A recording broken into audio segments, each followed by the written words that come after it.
Hey guys, so today we're going to talk about sex, but we're going to do a little bit differently today. Today we're going to talk about it casually.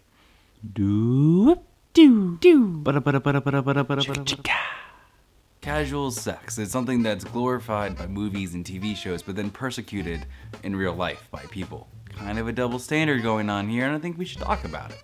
The first thing that I want to say is that there's nothing wrong with casual sex. You know, it's your choice who you do and who you don't want to have sex with.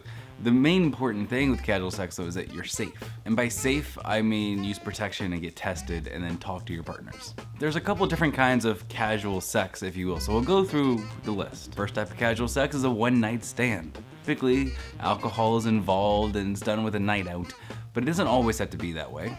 There's a few things you really want to remember with one-night stands or kind of one-offs like this. You must be safe. You must use protection because you don't know this person. You don't know who they are. You don't know what they've been doing. You don't know if they've been tested or not. So you don't know if they're clean or if they may have an STI. You also need to be physically safe.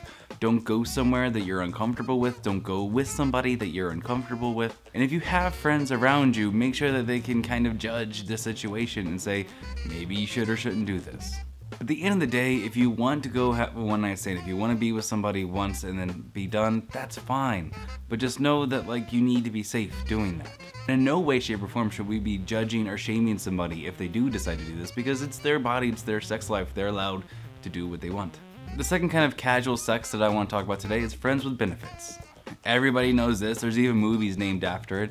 Basically, you're sleeping with somebody, but there's no strings attached to you. Sometimes friends with benefits can be really quick and easy, you know, you just go in, you do the deed, you leave.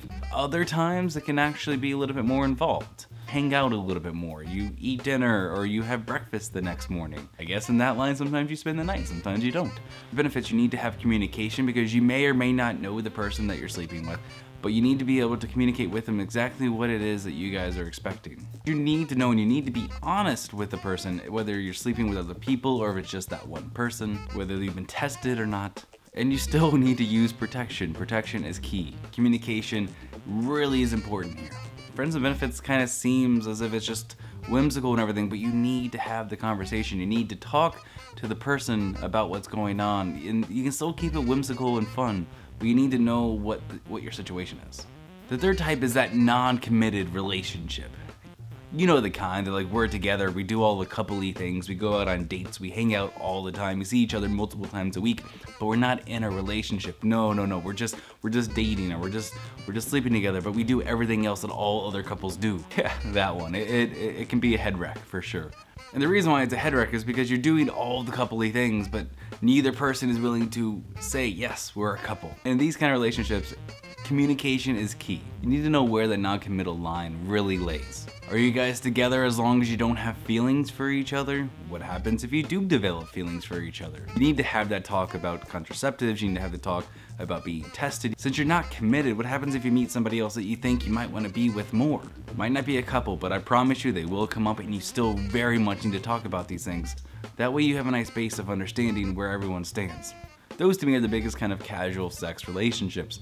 Now you'll notice throughout all of them, protection is key because protection is always key, being tested, all of that. Communication, because even during one-night stands, you need to tell your partner what it is they need to do because they don't know your body, so communication all the way through is key. And the last point is that we shouldn't judge or shame other people if they do choose to have casual sex and they do choose to do these things, because it's their life, it's their sex life, it's not yours. And as long as there's two consenting adults, that's fine.